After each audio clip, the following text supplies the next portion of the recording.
கர்த்தருடைய பரிசுத்த நாமம் மகிமைப்படுவதாக.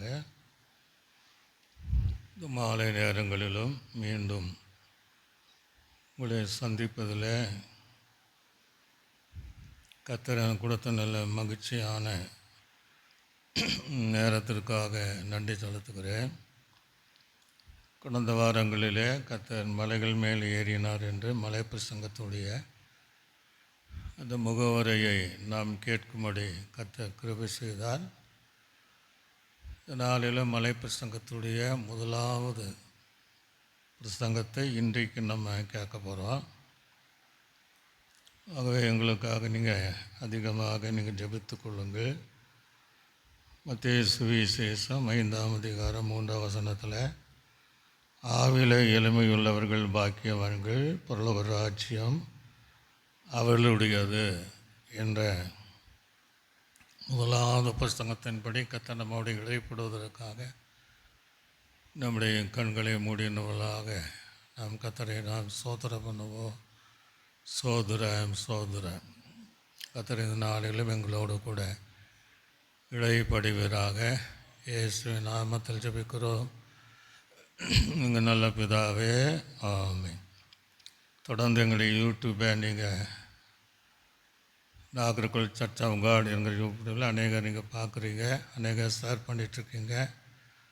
எங்களுக்கு பிரதிச்சமாக அதிகமாக ஜெபிக்கும்படி நாங்கள் கேட்டுக்கொள்கிறோம்.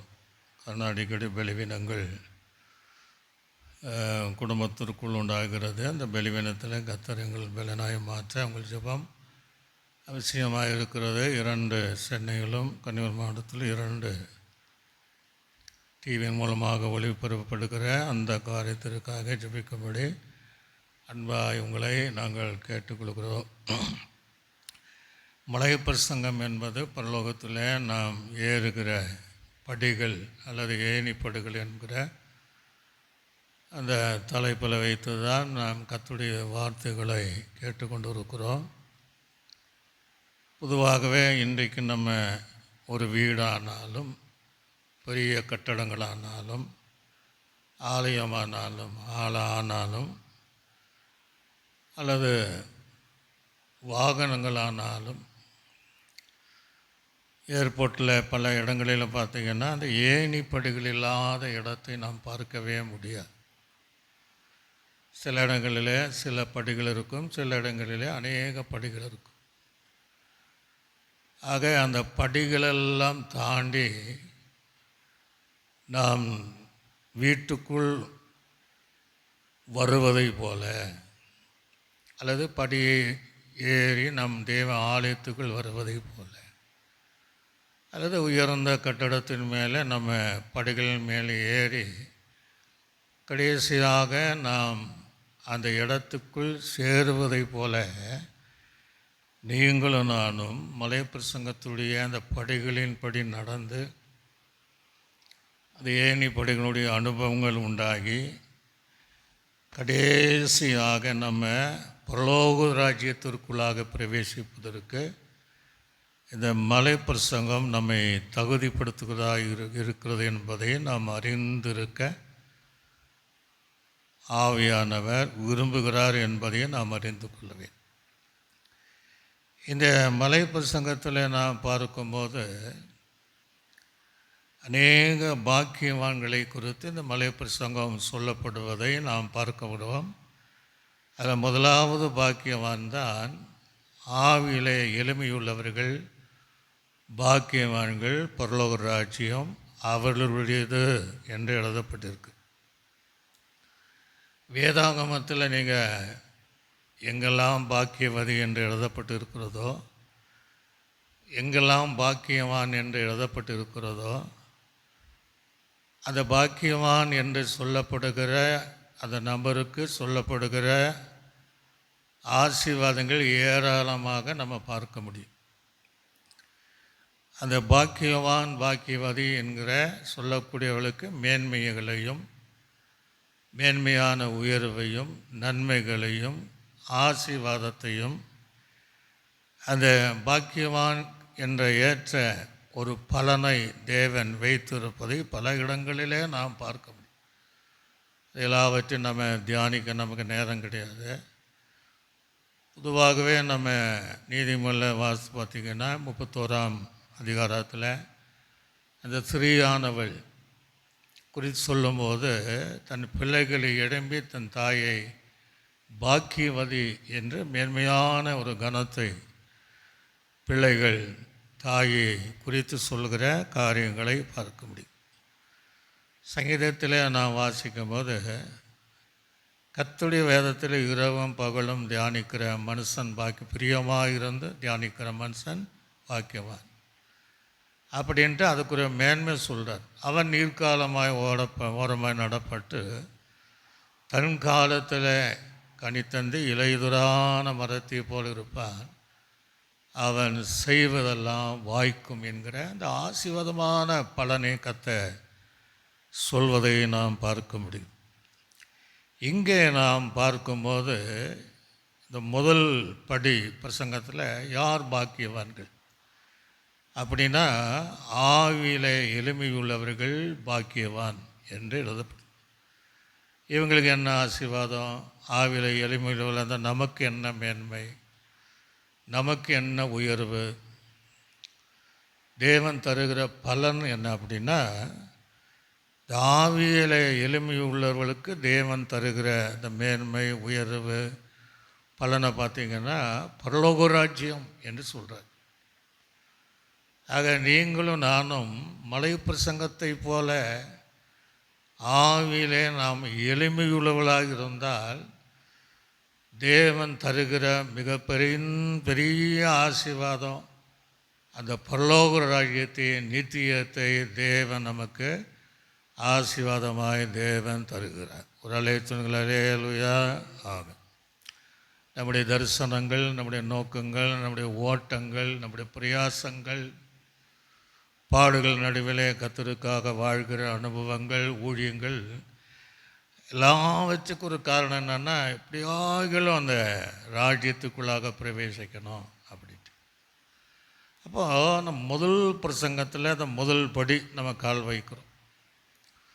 பொதுவாகவே எந்த படிக்கட்டானாலும் அதுக்கு கீழே படுக்கையை போல் ஒரு காங்கிரீட் போட்ட பின்னாடி தான் அந்த ஸ்டெப்பை ஆரம்பிப்பாங்க. நாம் அந்த மலையில் மேல் ஏறினார் என்பதை படுக்கையாக வைத்து முதல் படியை நம்ம கர்த்தர் கற்றுத்தருகிற சத்தியத்தின்படி வாழ்ந்து இன்னும் எத்தனையோ படிகளை தாண்டி, ஏன்னா 5, 6, 7 மத்தியில் 3 அதிகாரங்களில் லூக்காவிலும் மற்ற சுவிசேஷங்களிலும் எழுதப்படுகிற அந்த சத்தியத்தை ஒவ்வொரு படியாய் கடந்து பரலோக ராஜ்யத்திற்கு நம்ம பிரவேசிக்க நாம் ஆயத்தமாக இருக்கு. அப்போது நம்ம ஆவியில் எளிமையுள்ளவளாக இருக்கும்போது அது எதற்கு நம்மை தகுதிப்படுத்துகிறது, எதை நமக்கு சம்பாதித்து தருகிறது? பரலோக ராஜ்யத்தை சம்பாதித்து தருகிறது. பரலோக ராஜ்யத்துக்குள் பிரவேசிப்பதற்கு அது நம்மை தகுதிப்படுத்துவது தான் ஆவியிலே எளிமையுள்ளவர்கள் பாக்கியவான்கள், பரலோக ராஜ்யம் அவர்களுடையது என்று இயேசு மலை பிரசங்கத்தில் சொல்லக்கூடிய காரியத்தை நாம் பார்க்க முடிகிறது. பெத்தேலில் நீங்கள் பார்த்தீங்கன்னா யாக்கோபு கல்லின் மேல் சாய்ந்திருக்கும் போது வானத்துக்கும் பூமிக்கும் ஒரு ஏணி வைக்கப்பட்டிருப்பதையும் தூதர்கள் ஏறுவதையும் இறங்குவதையும் பார்க்கிறோம். அதே போல தான் நம்ம இறங்குவதல்ல, நாம் ஏறுகிறவளாக நான் இருக்க வேண்டும்.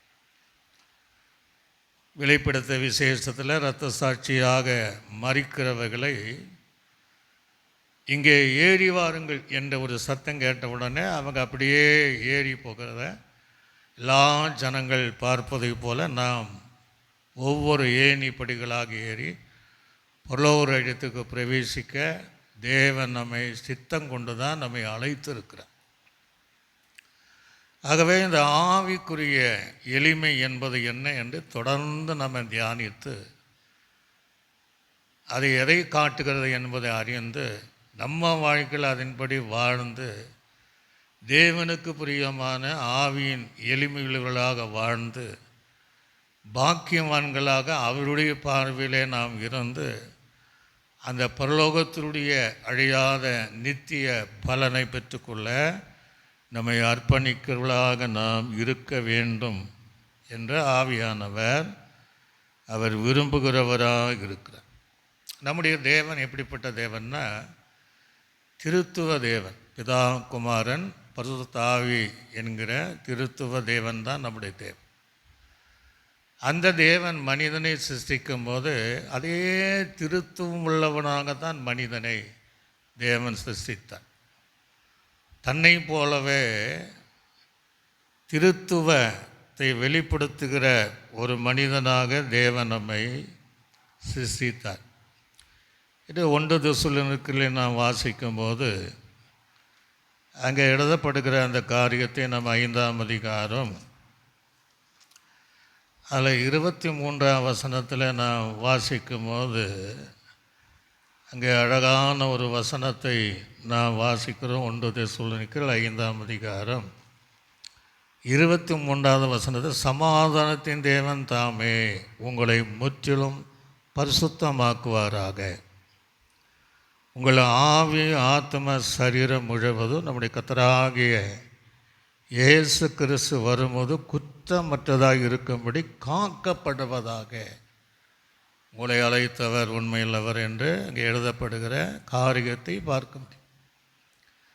மனிதன் என்றால் ஆவி, ஆத்ம, சரீரம் 3 சேர்ந்தவன் தான் மனிதன். தேவன் எவ்விதமாய் திருத்துவராய் இருந்தாரோ மனிதனையும் திருத்துவத்தை உள்ள நபராக தேவன் படைத்தார். அந்த சமாதானத்தின் தேவன் சீக்கிரமாய் வரும்போது ஆவி, ஆத்ம, சரீரம் 3 பகுதியும் குற்றமற்றதாய் காக்கும் பொருட்டு காக்கப்படுவதாக. இது 3ம் குற்றம் இல்லாமல் காக்கப்பட வேண்டும் என்றுதான் வேதம் நமக்கு தெளிவாக சொல்லுகிறது. இதில் ஆவி, ஆத்மா, சரீரம். ஆக நமக்குள்ள ஆவி இருக்குது. அந்த ஆவிதான் ஆவி எளிமை என்பது அந்த ஆவியில் எளிமையுள்ளவர்களாக இருப்பது தான் பாக்கியவான்.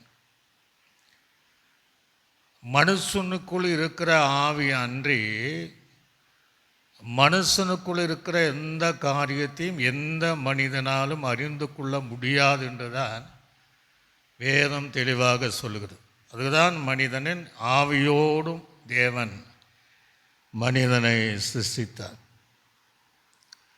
இதை நாம் 1 கொரிந்தியர் நிருபத்தில் வாசிக்கும்போது அங்கே நான் வாசிக்கிறேன். அங்கே இந்த வசனத்தை தெளிவாக சொல்லப்படுவதை நாம் பார்க்க முடிகிறது. 12ஆம் அதிகாரத்தை நாம் திருப்பி கொண்டால் அதில் 11ஆம் வசனம் 12ஆம் வசனத்தையும் வாசிக்கிற கவனமாக நீங்கள் கேளுங்க. அது 2ஆம் அதிகாரம் 12 அல்ல 2ஆம் அதிகாரம் அதில் 11ஆவது வசனமும் 12ஆம் வசனத்தையும் நான் வாசிக்கிறேன், கவனமாய் கேட்போம். மனுஷனுள்ள ஆவியே அன்றி மனுஷரில் எவன் மனுஷனுக்குரியவைகளை அறிவான்? அப்படி போல தேவனுடைய ஆவி அன்றி ஒருவனும் தேவனுக்குரியவைகளை அறிய மாட்டான். நாங்களோ உலகத்தின் ஆவியை பெறாமல் தேவனால் எங்களுக்கு அருளப்பட்ட இவளை அறியும்படி தேவனிடத்திலிருந்து புறப்படுகிற ஆவியை பெற்றோம் என்று சொல்லுகிற காரியத்தை பார்க்க முடியும். ஒரு மனுஷனுக்குள் இருக்கிற அந்த ஆவி மனுஷனுக்குரியவைகளை அறிந்து கொள்ளக்கூடிய உணர்வு, அறிவு, புத்தி, அந்த கூர்மை அதுக்கு இருக்கு. அது மனுஷ ஆவி. ஆனால் தேவன் தந்த அந்த ஆவி தேவனுக்குரியவைகளை அறிந்து கொள்ளும்படியாக, தேவனுடைய ஆழங்களை அறிந்து கொள்ளும்படியாக, தேவனுடைய சத்தியங்களை அறிந்து கொள்ளும்படியாக அந்த தேவ ஆவியானவர் நமக்குள்ளாகவே அந்த கிரியைகளை செய்வதை நாம் பார்க்க முடிகிறது. ஏன் பலரால் தேவனுடைய ஆவிக்குரிய விஷயங்களை புரிந்து கொள்ள முடியலன்னா, அவங்க மனுஷீக ஆவியினால் இருப்பதினால தேவனுடைய ஆழங்களை கற்றுக்கொள்ள முடியல. ஆனால் நீங்களும் நானும் பரிசுத்த ஆவியானவர் பெற்றுக்கொள்ளும் போது அந்த தேவ ஆவியானவர் நமக்குள்ளாக கிரியை செய்து தேவனுடைய ஆழங்களை, பரலோகத்தினுடைய தரிசனங்களை, அதற்குரிய அறிவை தேவன் அடையும்படி கிருபை செய்கிறார். பழைய ஏற்பாடு காலத்துடைய சவுலை நீங்கள் பார்த்தீங்கன்னா, அவன் மனுஷ ஆவியில் தான் இருந்தான். அவனுக்குள்ளாக தேவ ஆவி இறங்கும்போது அவன் வேறே மனுஷனாய் மாறினான் என்பது தேவன் அவனுக்கு கொடுத்த அந்த அபிஷேகம்தான் அவன் வேறே மனுஷனாய் மாறினது என்பதை நாம் அறிந்து கொள்ளும். யோபுவின் புஸ்தகத்தில் நாம் வாசிக்கும் போது 32ஆம் அதிகாரம் அதில் 8ஆம் வசனத்தில் வாசிக்கும் போது, ஆனாலும் மனுஷரில் ஒரு ஆவி உண்டு, சர்வருடைய சுவாசமே அவனை உணர்வுள்ளவனாக்கும் என்று எழுதுகிறார். மனுஷனுக்குள்ளே ஒரு ஆவி இருக்கு. அந்த சர்வ வல்லனுடைய சுவாசமே, அந்த ஆவியே மனுஷனை உணர்வுள்ளவனாக்கும் என்று எழுதப்பட்டிருப்பதை நாம் அறிந்து கொள்ளும். இப்படி நாம் பேசும்போதே நமக்கு தெரியும் ஆவியின் எளிமை என்பது என்ன என்பதை நாம் சரியாக அறிந்து கொள்ள முடியும். அப்போஸ்தலனாகிய பவுல் இதை குறித்து எழுதும்போது எபேசுக்கு நிருபத்தில் அங்கே 4ஆம் அதிகாரத்தில் வாசிக்கும் போது, எபேசருக்கு நிருபம் அங்கே 4ஆம் அதிகாரம் 23ஆம் வசனத்தில் நான் வாசிக்கும் போது இவ்விதமாய் சொல்கிறார், உங்கள் உள்ளத்தில் புதிதான ஆவி உள்ளவளாகி என்று எழுதுகிறார். இந்த ஆவி என்பது என்னன்னா மனதை காட்டுகிறது. மனசு தான். ஆக ஆவியில் எளிமையுள்ளவர்கள் என்பது மனத்தாழ்மையை காட்டுகிற ஒரு காரியமாக இருக்கு. ஆவிலே எளிமையுள்ளவர்கள் அல்லது மனத்தாழ்மை உள்ளவர்கள் அந்த பரலோக ராஜ்யத்தை அவர்கள் சுதந்தரிப்பார்கள் என்று வேதம் தெளிவாக சொல்லுகிறது. இனி பேசுகிற அடியனானாலும் கேட்கிற நீங்களானாலும் நமக்குள்ளே இந்த ஆவியின் எளிமை இருக்கிறதா, மனத்தாழ்மை இருக்கிறதா என்று நம்ம சோதித்து நாம் பார்க்க வேண்டும். இனி அநேகருக்குள்ள மனத்தாழ்மை நம்மால் என்ன செய்ய முடியல, பார்க்க முடியல. ஆவியின் எளிமை உள்ளவர்களையும் நம்ம என்ன செய்ய முடியல, பார்க்க முடியல. ஆனால் பரலோக ராஜ்யம் என்பது அப்படிப்பட்டுள்ளவருடையது தான். மனத்தாழ்மை உள்ளவர்கள் அல்லது ஆவியில் எளிமை உள்ளவர்கள் பாக்கியவான்கள். அது பலன் பரலோக ராஜ்யம் அவளுடையது என்று ஆண்டவர் தெளிவாக சொல்கிறார். அதுதான் நம்மை பரலோகத்துக்கு தகுதிப்படுத்துகிறது. பரலோக ராஜ்யத்துக்கு பிரவேசிக்குவதற்கு நமக்குள் இருக்கிற அந்த மனத்தாழ்மை தான், நமக்குள் இருக்கிறதான ஆவியின் எளிமை தான் அந்த பரலோக ராஜ்யத்திற்குள்ளாக பிரவேசிக்க கிருபை செய்கிறது என்பதை நாம் பார்க்க முடியும். இப்போ ஆண்டவர் நீங்கள் பார்த்தீங்கன்னா இந்த ஆவியின் எளிமையாக வாழ்வது எப்படி, அல்லது மனத்தாழ்மையாக நாம் வாழ்வது எப்படி, யார் இடத்துல நாம் கற்றுக்கொள்ள முடியும் என்று நாம் வேதத்தில் பார்த்திங்கன்னா, எந்த ட்ரைனிங் ஆனாலும் இப்போ எம்பிபிஎஸ் படிக்கணுன்னா மெடிக்கல் போய் ஜாயின் பண்ணணும். அதை கற்றுக்கொண்டால் தான் அவங்க மருத்துவராக இருக்க முடியும். ஒரு என்ஜினியரிங் படிக்கணுன்னா அந்த காலேஜில் சேர்ந்து கற்றுக்கொள்ளவே. பிஎஸ் நர்சிங் பண்ணணுன்னா அங்கே சேர்ந்து கற்றுக்கொண்டால்தான், அதில் சில ஃபெயில் ஆகிறாங்க, ஆனால் அங்கே கற்றுக்கொண்டால்தான் அவங்க அந்த நர்ஸாக மாற முடியும். ஆக எந்த ஒரு டிபார்ட்மெண்ட்டை நீங்கள் எடுத்துட்டிங்கன்னா அவங்க சேர்ந்து கற்றுக்கொள்ளும் போது தான் அதை கற்றுக்கொண்டவர்கள் தான் தங்கள் விரும்பின அந்த உத்தியோகத்தானாலும் விரும்பின அந்த மேன்மை அவர்களால் பெற்றுக்கொள்ளும். இப்போ வேதாம கல்லூரியில் சேர்க்கிறவர்கள் வேதாமத்தை கற்றுக்கொள்கிறார்கள். கற்றுக்கொள்ளுகிறதுனால சத்தியத்தை அவர்களால் அறிந்து கொள்ள முடியும். இதே போல் இங்கே நாம் யாரிடத்தில் கற்றுக்கொள்ள முடியும்? இந்த காரியத்தை ஒரு மனிதனிடத்தில் கற்றுக்கொள்ள முடியாது, ராஜாக்களிடத்தில் கற்றுக்கொள்ள முடியாது, ஞானிகளிடத்திலும் கற்றுக்கொள்ள முடியாது. ஏதோ ஒரு இடத்துல அமர்ந்து அவர்கள் மூலமாகவும் நம்ம கற்றுக்கொள்ள முடியாது.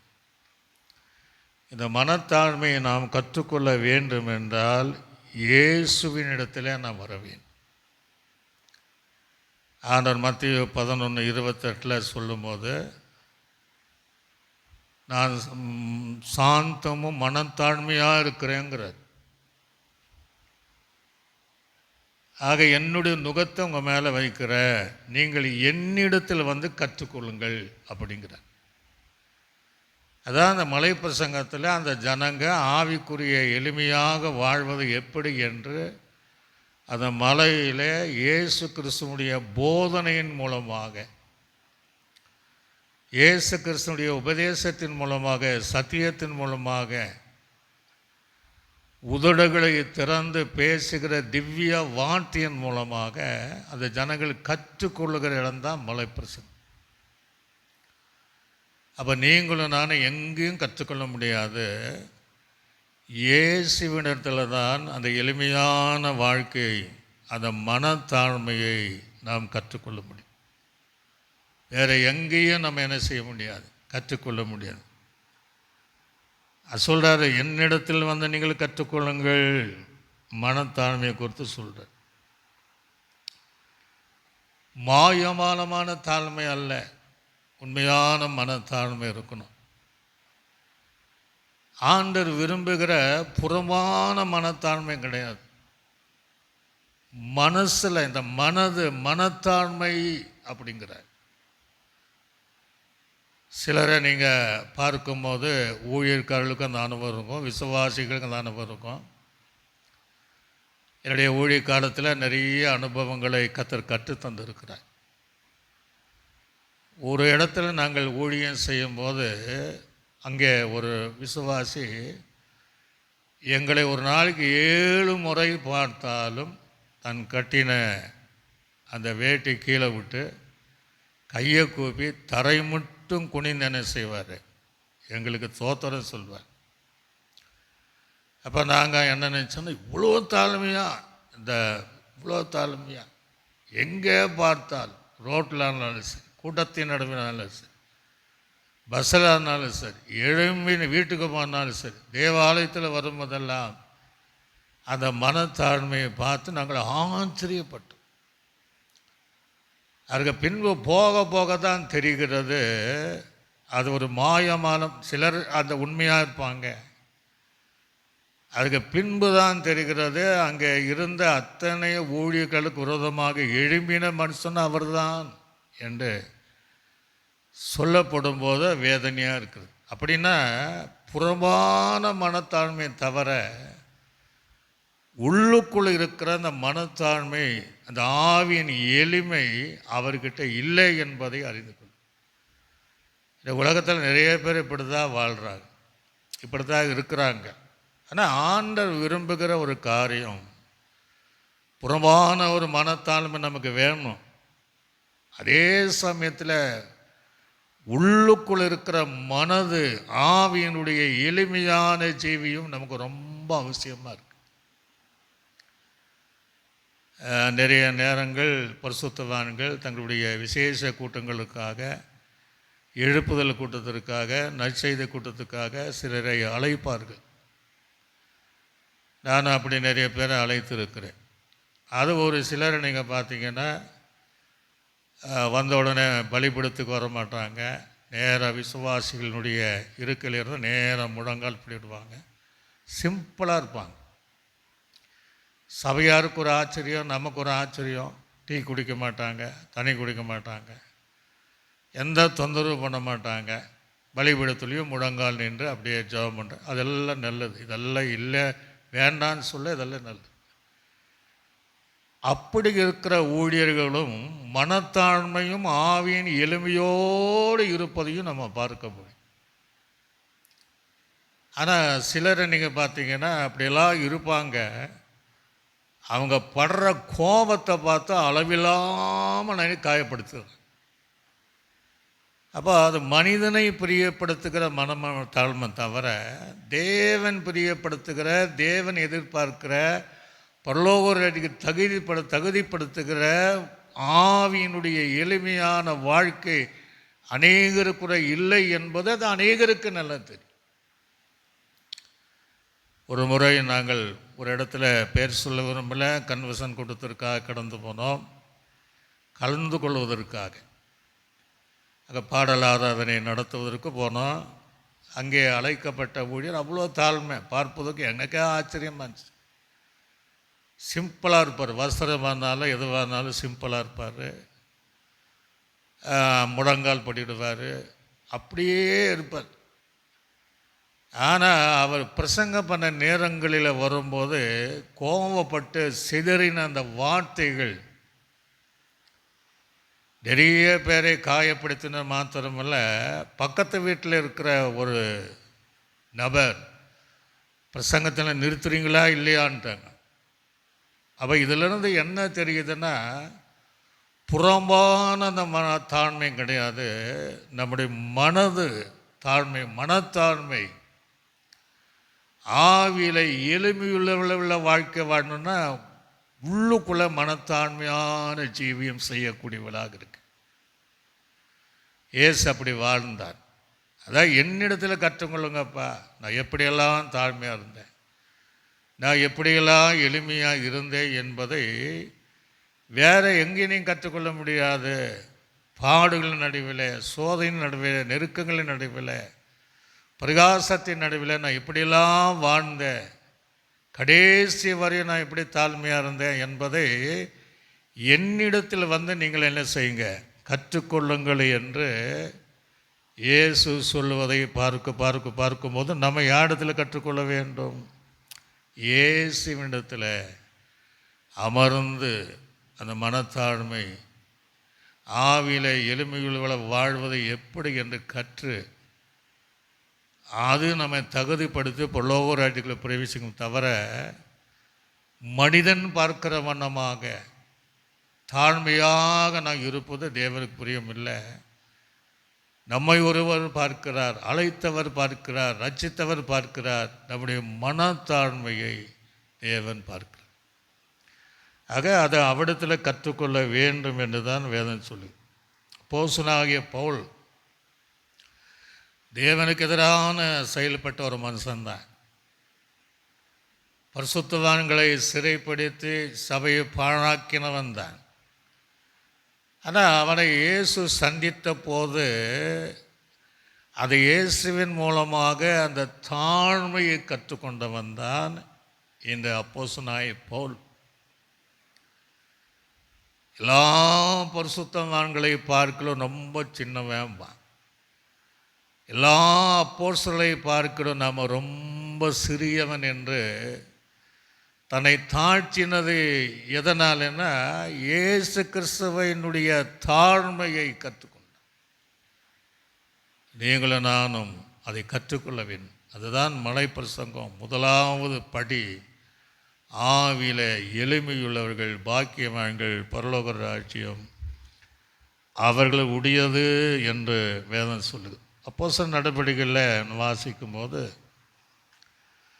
20ஆம் அதிகாரம் 19ஆம் வசனத்தில் பவுல் சொல்லும்போது, வெகு மனத்தாழ்மையோடும் மிகுந்த கண்ணீரோடும் யூதருடைய தீமையான யோசனைகளால் எனக்கு நேரிட்ட சோதனைகளோடு நான் கர்த்தரை சேவித்தேங்கிறான். அத்தனை சூழ்நிலையிலும் சோதனை நடைவிலும் தான் கற்றுக்கொண்ட தாழ்மை, மனத்தாழ்மை, ஆவின் எளிமையை சொன்னால் நாம் மிகுந்த மனப்பான்மையோடு யூதர்கள் எனக்கு எதிராக செய்த மோசங்கள் சோதனைகளிலும் தீமையான யோசனை நடுவிலும் நான் கர்த்தரை சேவித்தேன்.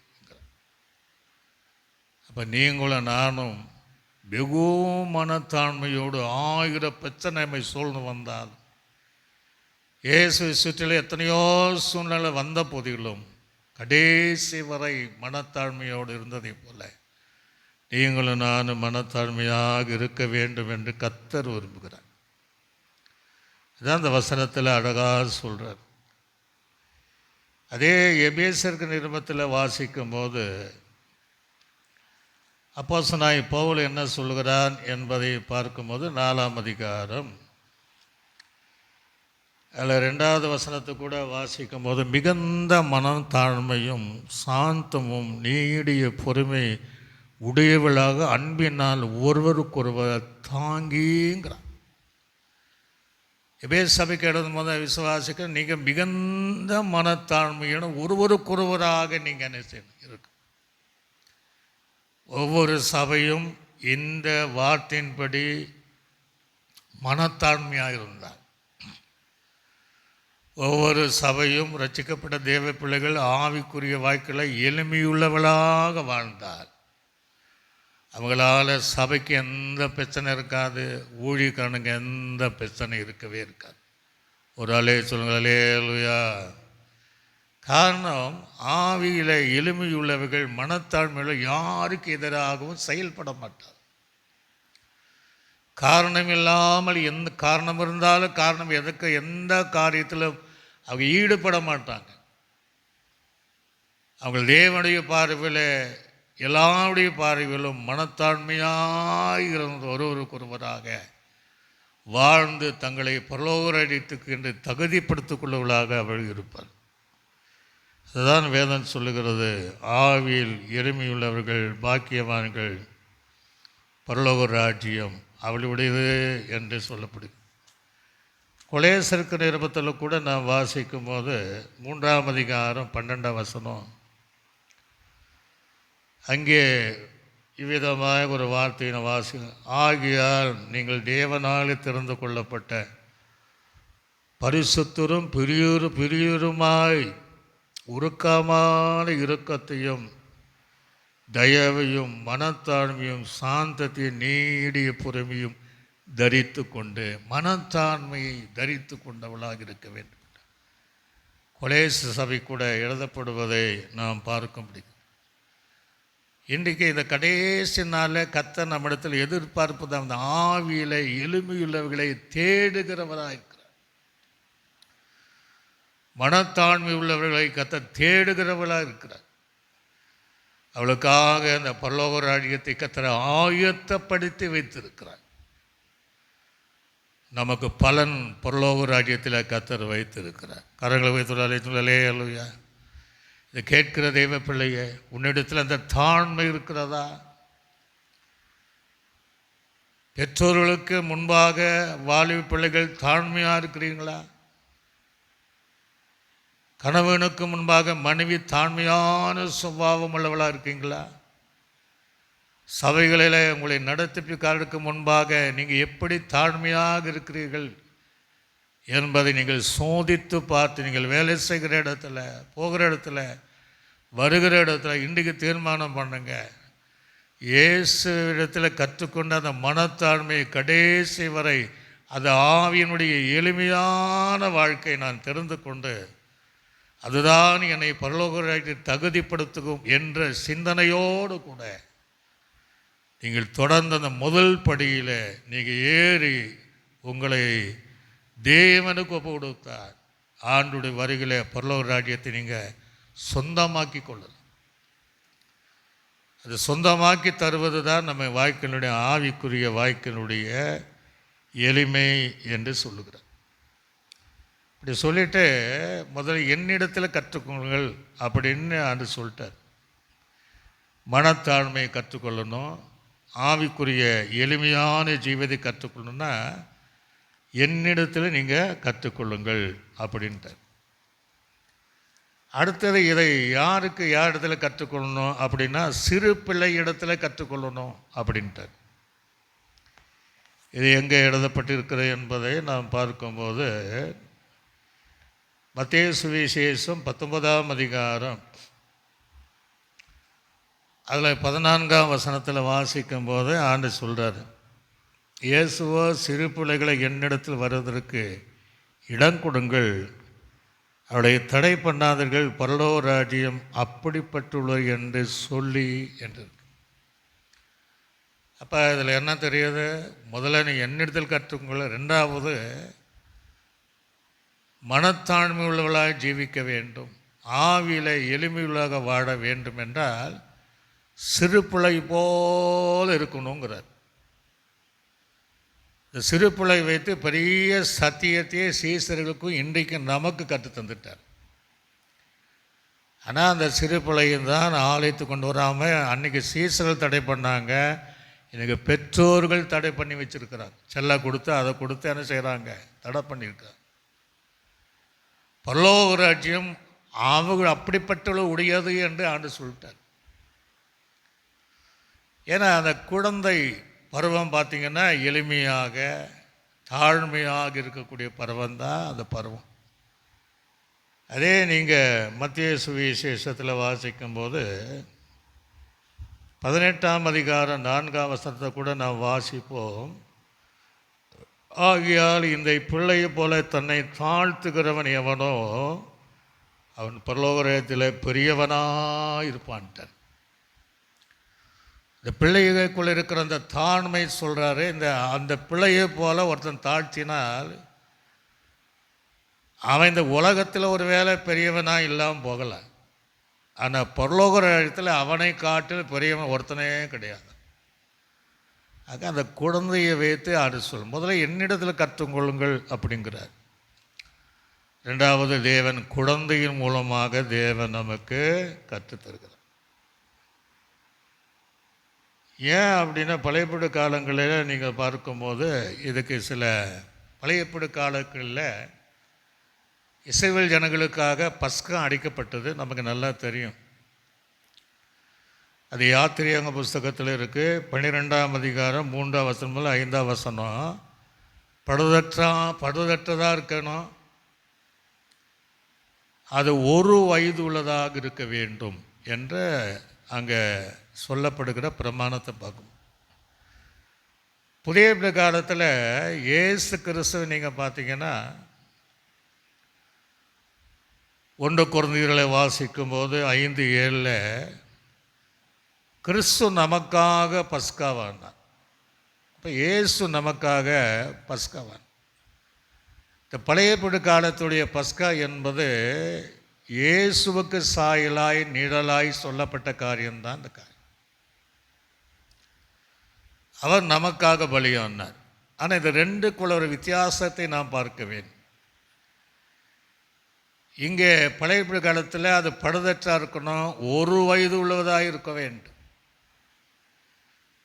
அப்போ இயேசு கிறிஸ்து நமக்கு எப்பொழுது பஸ்காவாக மாறினான்னா 33 வருஷம் முடிவில் தான் சிலுவையிலே நமக்காக பஸ்காவாக மாறினார். அப்படின்னா இதுக்கு என்ன வித்தியாசம்னா, இயேசு ஒரு வேளை 33 வருடங்கள் வாழ்ந்து பஸ்காவாய் மாறினாலும் இந்த 1 வயது படுதற்ற இந்த ஆட்டுக்குட்டியை போல 1 வயது குழந்தையை போல சுபாவங்களிலே வாழ்ந்து காட்டினார். அதை நாம் பார்க்கணும்.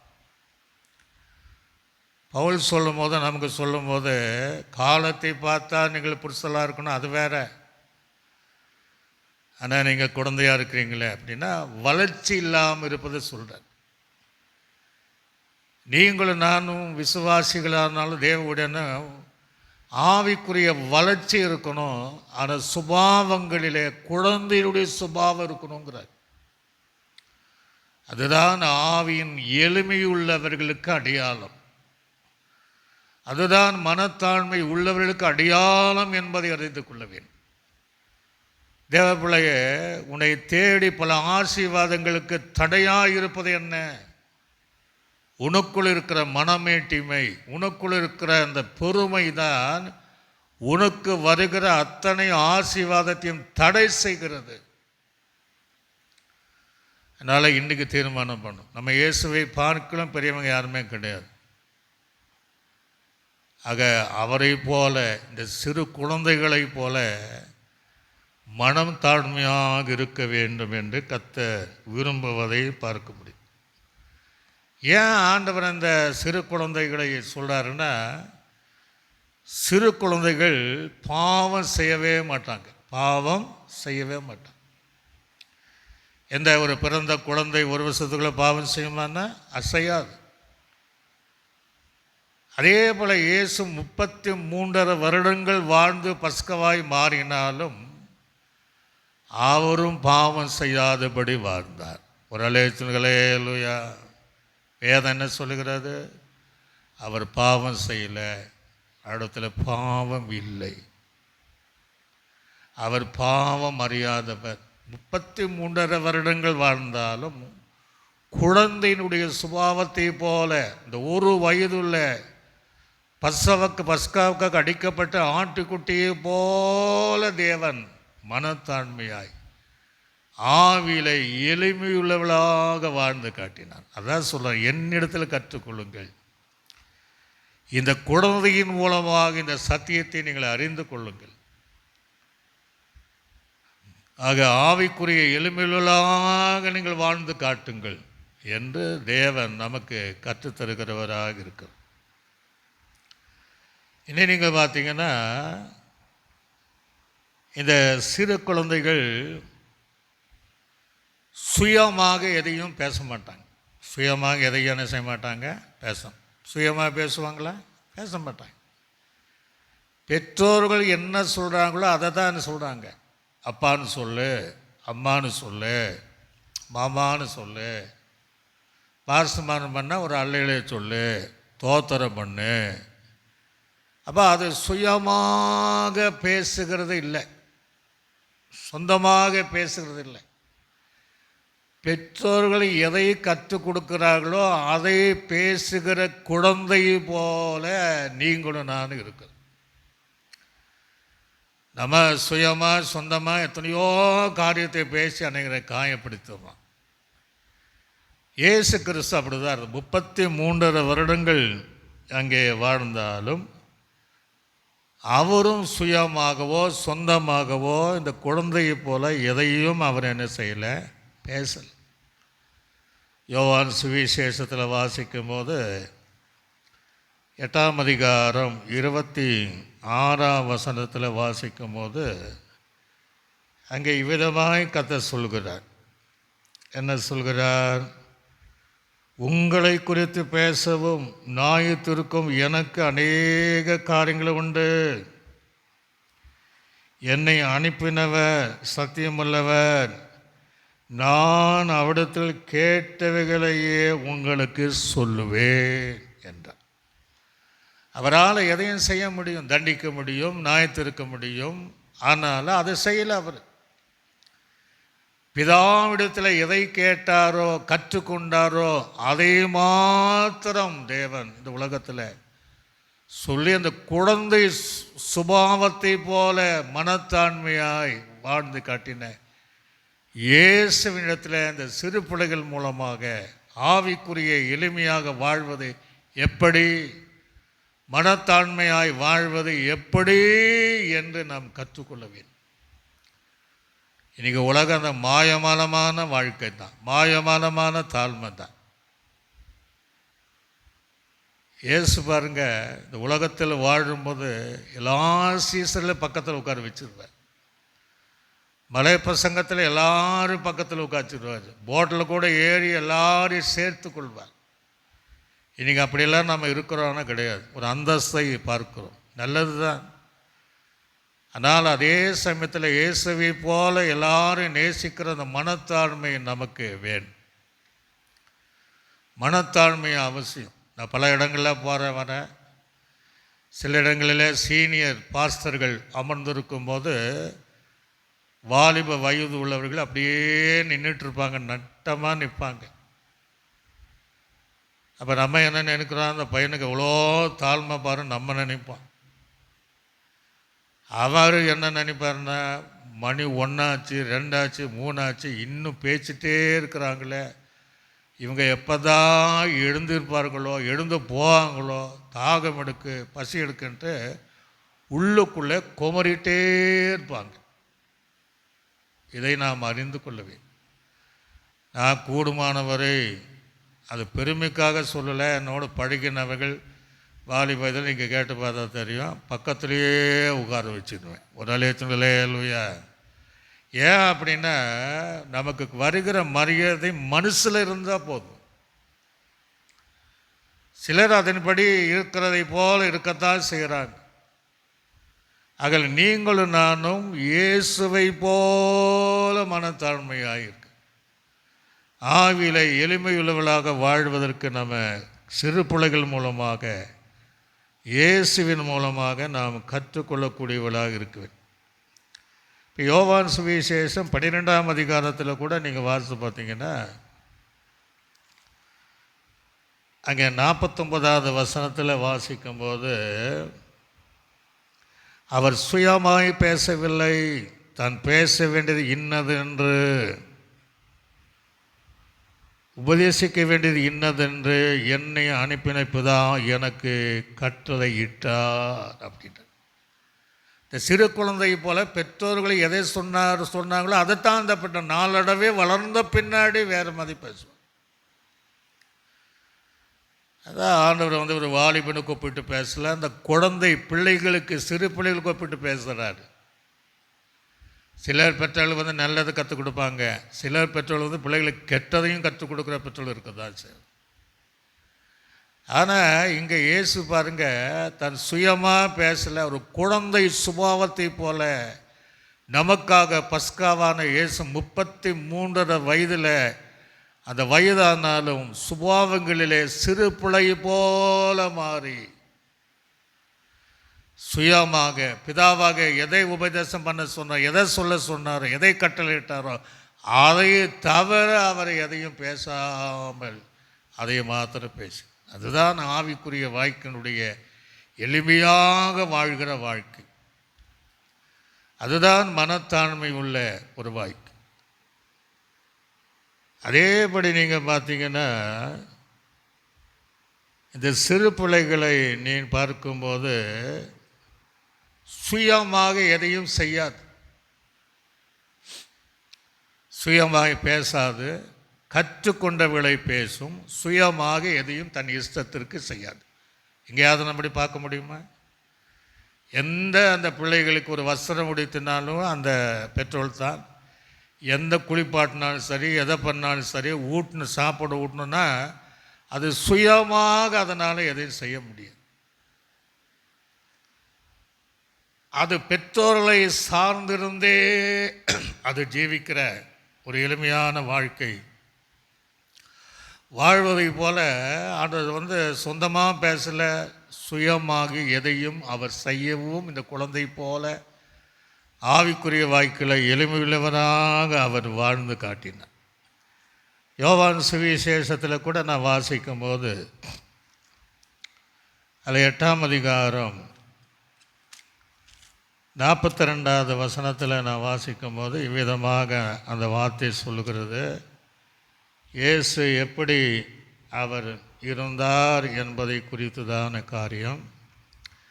இயேசு அவர்களை நோக்கி, தேவன் உங்கள் பிதாவை இருந்தால் என்னிடத்தில் அன்பாய் இருப்பீர்கள், ஏனெனில் நான் தேவனிடத்திலிருந்து வந்திருக்கிறேன், நான் சுயமாக வரவில்லை, அவரே என்னை அனுப்பினார். அவர் எதையும் செய்ய அவரால் வரல, பிதாவின் தேவனை எதை அவர் செய்ய அனுப்பினாரோ அதே செய்யும்படியாக இயேசு இந்த உலகத்தில் இந்த சிறு பிள்ளை போல வந்தார். அதுதான் ஆவிக்குரிய எளிமையான வாழ்க்கை, அதுதான் மனத்தாழ்மை. ஒரு அலேத்துங்களே லூயா, கர்த்தர் இடைப்படுகிறார் என்பதில் நான் ஆவில உணர்றேன். எல்லாம் கவனிங்க, மழை எல்லா இடத்துல பெய்யத்தான் செய்யும். ஆனால் மழை பெஞ்ச உடனே அந்த தண்ணி ஓடி வருகிற இடம் பள்ளத்தை நோக்கி தான் ஓடி வரும். ஒரே மாதிரியான மழை தான் எல்லா மலைகள் மேலே பெஞ்சாலும் அந்த தண்ணீர் ஓடி வந்து நிற்கிற இடம் பள்ளங்களை நிற்கும்.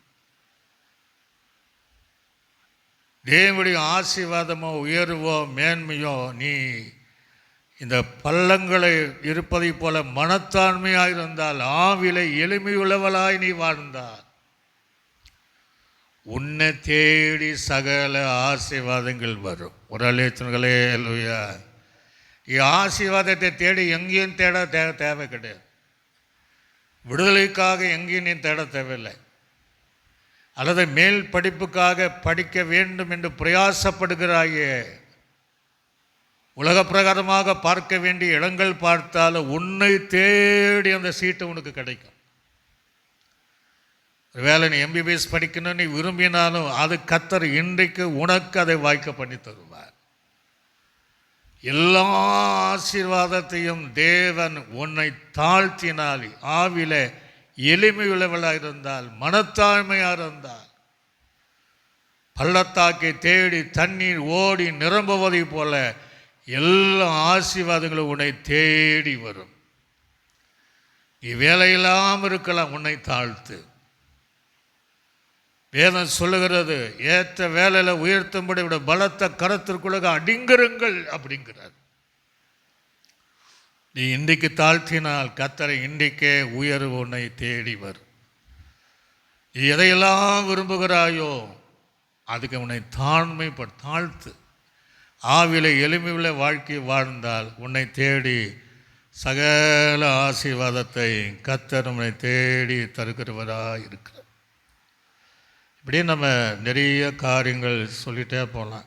யோவான் சுவிசேஷம் 8ஆம் அதிகாரம் 28-29 வாசிக்கும் போது அங்கேயும் அதான் சொல்கிறார். என்ன சொல்கிறார் அப்படின்னா, 28-29 வாசிக்கும்போது 8ஆம் அதிகாரம் 29-29 ஆதலால் இயேசு அவளை நோக்கி, நீங்கள் மனுஷகுமாரனை உயர்த்தின பின்பு நானே அவர் என்றும்,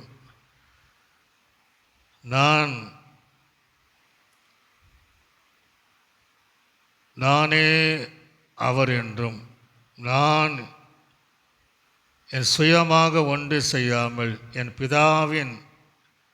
பிதா எனக்கு போதித்தபடியே இவைகளை சொன்னேன் என்று நீங்கள் அறிவீர்கள். என்னை அனுப்பினவர் என்னோடு கூட இருக்கிறார். பிதாவுக்கு பிரியமானவைகளை நான் எப்போது செய்கிறபடி அவர் என்னை தனியாக இருக்க விடலேன்ட்டார். அதுதான் இயேசு கிறிஸ்து அந்த சிறு குழந்தை போல சுபாவத்தில் வாழ்ந்து காட்டினார். நம்ம வாழ்க்கை அமையணும்னு கர்த்தர் விரும்புகிறார். எத்தனை பேர் அர்ப்பணிக்கணும்னு தெரியல, எத்தனை பேர் பரலோக தரிசனம் உள்ளவளாக இருக்குன்னு தெரியல. தாழ்மை இல்லைன்னா எப்படி போக முடியும்? ஆவிக்குறி வாழ்க்கையில் எளிமை இல்லைன்னா எப்படி போக முடியும்? எளிமையாக வாழ்வதை எப்படி இயேசுன்னு கற்றுக்கொள்ளுங்க. சிறு பிள்ளைகளிடத்தில் கூட நாம் கற்றுக்கொள்ளவேன். இயேசு எப்படியெல்லாம் வாழ்ந்தார் என்பது பிலிப்பிற்கு நிருபத்தில் வாசிக்கும்போது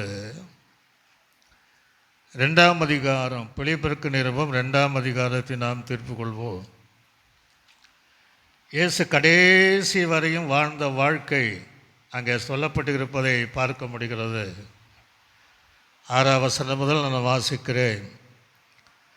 அவர் தேவனுடைய குமாரனாய் இருந்தும் தேவனுக்கு சமமாய் இருப்பதை கொள்ளாடின பொருளாக எண்ணாமல் தாமே வெறுமையாக்கி அடிமையின் ரூபம் எடுத்து மனுஷ சாயலானார். அவர் மனுஷ ரூபமாய் காணப்பட்டு மரணம் பரியந்தும், அதாவது சிலுவையில் மரணம் பரியந்தும் கீழ்ப்படிந்தவராகி தன்னை தாழ்த்தினார். இந்த வசனத்தை நல்லா கவனிக்கும்.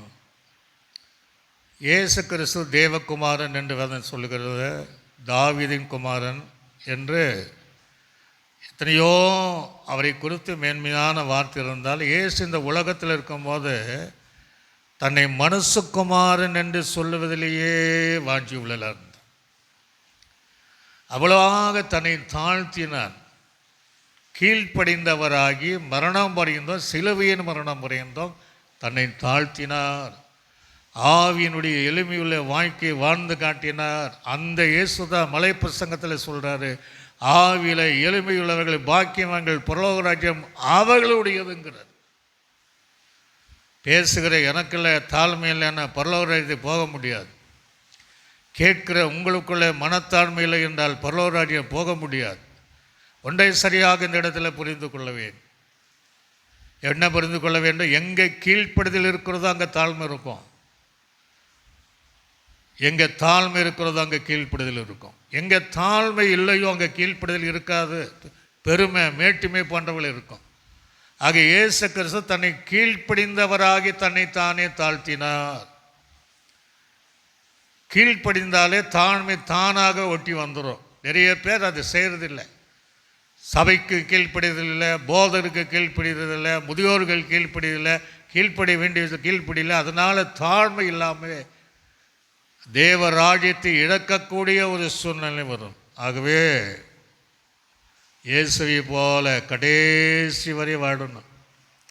இப்படி வாழ்ந்ததுனால தான் அடுத்த வசனம் சொல்லுகிறது, ஆனால் தேவன் எல்லாவற்றுக்கும் மேலாக அவரை உயர்த்தி இயேசுவின் நாமத்தில் வானோர் பூதலோர் பூமியில் கீழோருடைய முடங்கால்கள் முடங்கும்படிக்கு பிதாவாகிய தேவனும் மகிமையாக இயேசு கிறிஸ்து கர்த்தர் என்று நாவுகள் யாவும் அறிக்கை பண்ணும்படி எல்லா நாமத்திற்கு மேலாக நாமத்தை அவர்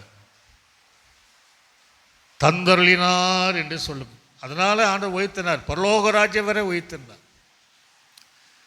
இயேசு முதல் புலனாக பரலோகம் சென்றது என்ன?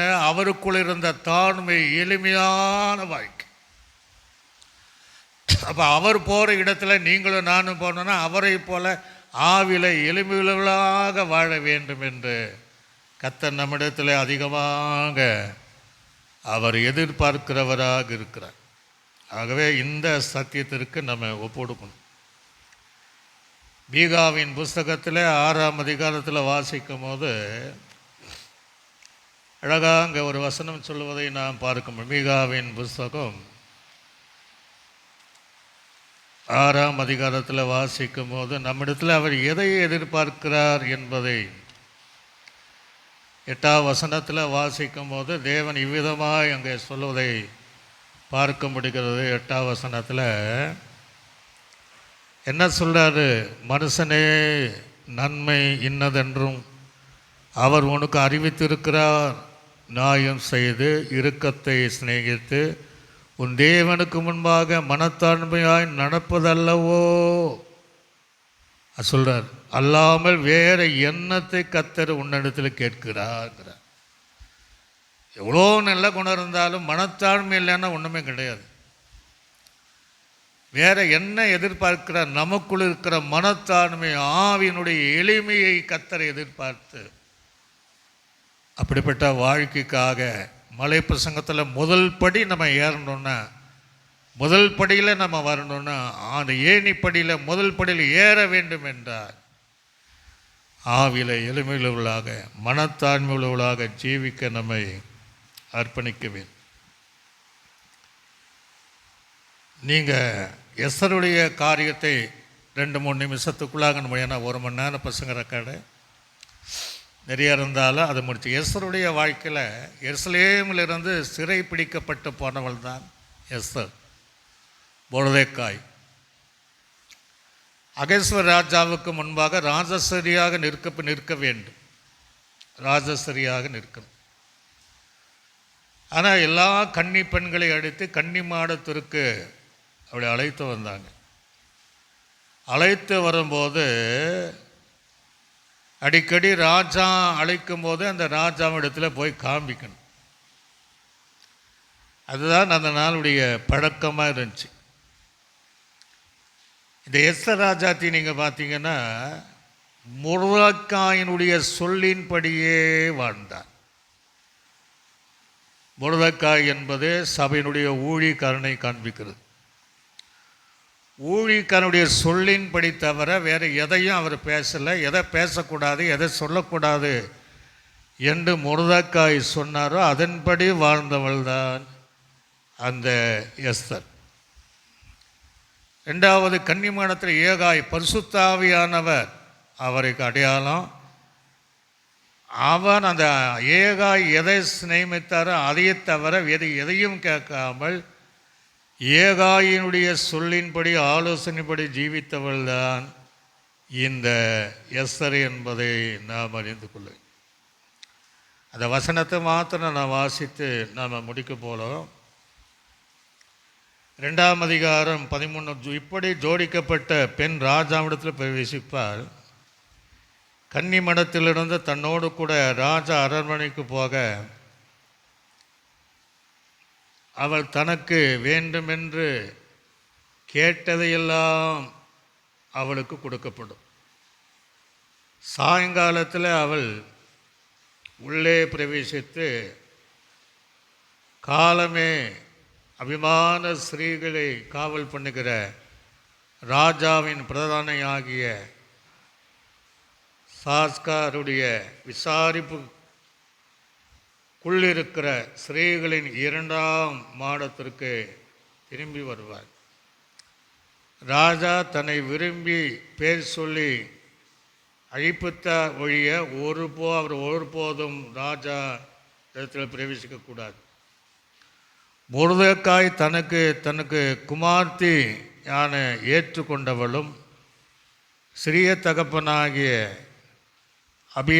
அபியாயேலின் குமாரன் இவங்களை எஸ்தர் ராஜாவிடத்தில் பிரவேசிக்கும் போது முறை வந்தபோது அவர் ஸ்திரீகள் காவல் பண்ணுகிற ராஜாவின் பிரதனாகிய ஏகாய் நியமித்த காரியம் அல்லாமல் வேறு ஒன்றும் கேட்கவில்லை.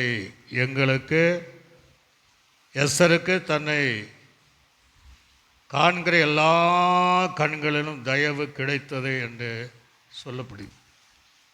இப்போ எஸ்தர் பாருங்கள், எவ்வளோ எளிமையான வாழ்க்கை வாழ்ந்து அகாஸ்வேர் ராஜாவுக்கு ராஜஸ்ரீயானதை போல நீங்களும் நானும் மணவாளனாகிய இயேசு கிறிஸ்துவுக்கு ராஜஸ்ரீயாக அந்த மணவாட்டியாக மாறணுன்னா அவள் எக்ஸ்ட்ரா கேட்டால் கொடுப்பார். நான் அதெல்லாம் கேட்காம அவங்க என்ன சொன்னாங்களோ சுயமாக பேசாமல் சுயமாய் செய்யாமல் அது வாழ்ந்ததை போல் நம்ம வாழ்வதற்கு ஒப்பு கொடுக்கணும்.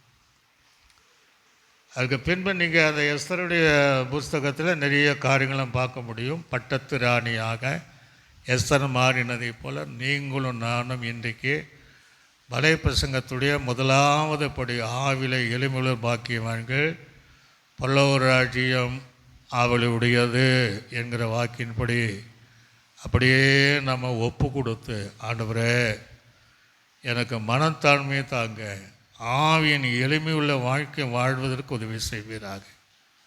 உம்மை போல நாங்கள் வாழணும், உம்மை போல நாங்கள் இருக்கணும், உம்மை போல நடக்கணும்.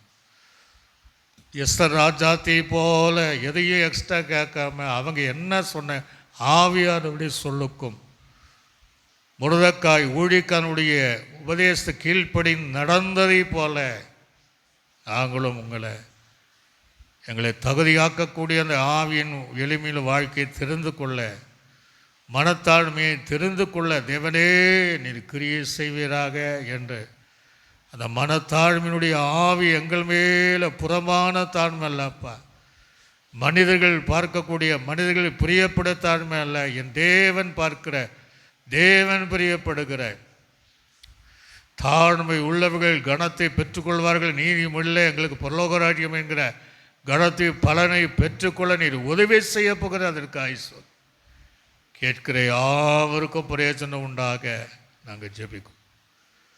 விரும்புகிற உயர்வு அவளுக்கு உண்டாவதாக என்று ஜெபிக்கிறோம்.